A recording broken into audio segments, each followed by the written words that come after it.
వక్ఫ్ amendment bill 2025 అనేది రాజ్యసభ కూడా clear చేసింది వన్స్ లోక్సభలో పాస్ అయిన తర్వాత. వక్ఫ్ అమెండ్మెంట్ బిల్ 2025 అసలు ఇది ఏం చేస్తుంది అనేది చూస్తే, ఈ వక్ఫ్ అమెండ్మెంట్ బిల్లో కొన్ని లాస్ని చేంజ్ చేయటం జరిగిందండి. ఏంటికి సంబంధించి? వక్ఫ్ ప్రాపర్టీస్ని ఎలా మెయింటైన్ చేయాలి, ఎలా మేనేజ్ చేయాలి అనే దాని మీద ఇది ఫోకస్ చేస్తుంది. వక్ఫ్ ప్రాపర్టీస్ అంటే ఏంటి? వక్ఫ్ ప్రాపర్టీస్ అంటే ల్యాండ్స్ కానీ బిల్డింగ్స్ కానీ ఏవైతే రిలీజియస్ చారిటబుల్ పర్పస్ కింద ముస్లిమ్స్ కమ్యూనిటీకి డొనేషన్స్ ఇచ్చారో ఆ ల్యాండ్స్ అండ్ బిల్డింగ్స్కి సంబంధించినటువంటి మేనేజ్మెంట్ చేసేటువంటి బోర్డే వక్ఫ్ బోర్డ్. ఈ వక్ఫ్ బోర్డ్ ఏం చేస్తుంది? వక్ఫ్ ప్రాపర్టీస్ని మేనేజ్ చేస్తుంది. అయితే రాజ్యసభలో అప్పర్ హౌస్ ఆఫ్ ది పార్లమెంట్లో 14 అవర్స్ డిబేట్ జరిగింది దీని గురించి. 128 ఎంపీస్ దీనికి ఫేవర్గా సపోర్ట్ చేశారు అండ్ 95 ఎంపీస్ దీన్ని ఎగనెస్ట్గా ఓటు వేయటం జరిగిందనమాట. అయితే ఈ గవర్నమెంట్ ఏం చెప్తుందంటే, ఈ బిల్ అనేది ట్రాన్స్పరెన్స్గా ఉంది అండ్ బెటర్ మేనేజ్మెంట్ దిశగా వెళ్తుంది అని చెప్తుంది. వక్ఫ్ ప్రాపర్టీస్ని ట్రాన్స్పరెంట్గా బెటర్గా మేనేజ్ చేయగలుగుతుంది ఈ బిల్లో చెప్పిన అంశాలు అనేది కనిపిస్తుంది. అయితే ఒక మేజర్ చేంజ్ ఏంటంటే, నాన్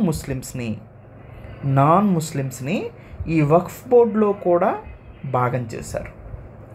కానీ గవర్నమెంట్ ఏం చెప్తుందంటే, చాలా తక్కువ వక్ఫ్ బోర్డ్ అనేది రిలీజియస్ బోర్డు కాదు. రిలీజియస్ బోర్డు అయితే ఇది స్టాచ్యురీ బాడీ కదా, చట్టబద్ధమైన సంస్థ ఇది.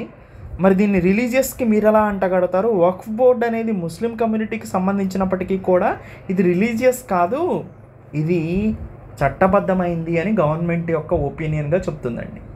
సో కొంతమంది ఏం చెప్తున్నారు?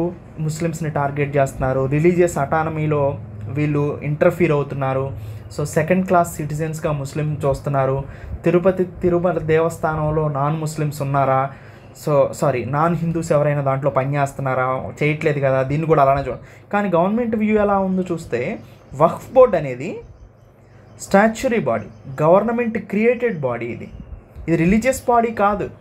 సో ఇది సెక్యులర్గా ఉండాల్సిన అవసరం ఉంది అని గవర్నమెంట్ చెప్తుంది. దాంతోపాటుగా 22 మెంబర్స్ వక్ఫ్ బోర్డులో ఉంటే, అంటే సెంట్రల్ వక్ఫ్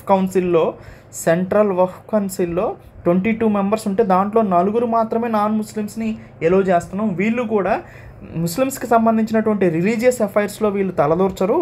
ఈ 4 కూడా ఓన్లీ అడ్మినిస్ట్రేషన్కి సంబంధించినటువంటి ఇష్యూస్లోనే వీళ్ళు చేసుకుంటారు, ఓన్లీ అడ్మినిస్ట్రేషన్ వర్క్కి సంబంధించిన వాళ్ళే అని గవర్నమెంట్ రెస్పాన్స్ చెప్తుందన్నమాట. సో మిగతా ఎంపీస్ కూడా దీంట్లో చూస్తే కిరణ్ రిజ్జు అంటున్నారు, అంటే minority affairs minister present Kiran Rijiju. So non Muslim members would not control the board, అంటే నాన్ ముస్లిం మెంబర్స్, ఈ 4 మెంబర్స్ ఉన్నారు ఎవరో ఉన్నారో వీళ్ళు బోర్డ్ని కంట్రోల్ చేయరు. Waqf is a government body, it is not a religious body అని చెప్తున్నారు. సో ఇది ప్రభుత్వ సంస్థ కానీ, సో ఇది మతపరమైన సంస్థ కాదు అని చెప్తున్నారు. తర్వాత కాంగ్రెస్ ఎంపీ సయ్యద్ నసీర్ హుస్సేన్ ఏం చెప్తున్నారంటే, ముస్లిమ్స్ని టార్గెట్ చేస్తున్నారు అంటున్నారు. కానీ వీళ్ళు మాట్లాడే దాంట్లో కాన్సెప్ట్ ఎక్కువగా కనిపిస్తుంది బీజేపీ వాళ్ళు మాట్లాడే దాంట్లో. సో ఇది గవర్నమెంట్ బాడీరా, రిలీజియస్ బాడీ కాదురా అని చెప్తున్నారు. నిజంగానే అలానే ఉంటుంది అది. సో ఎనీవే బాటమ్ లైన్స్ చూస్తే గవర్నమెంట్ చెప్తుంది రీఫార్మ్స్ అనేది ఫెయిర్గా ఉన్నాయని చెప్తుంది అనమాట.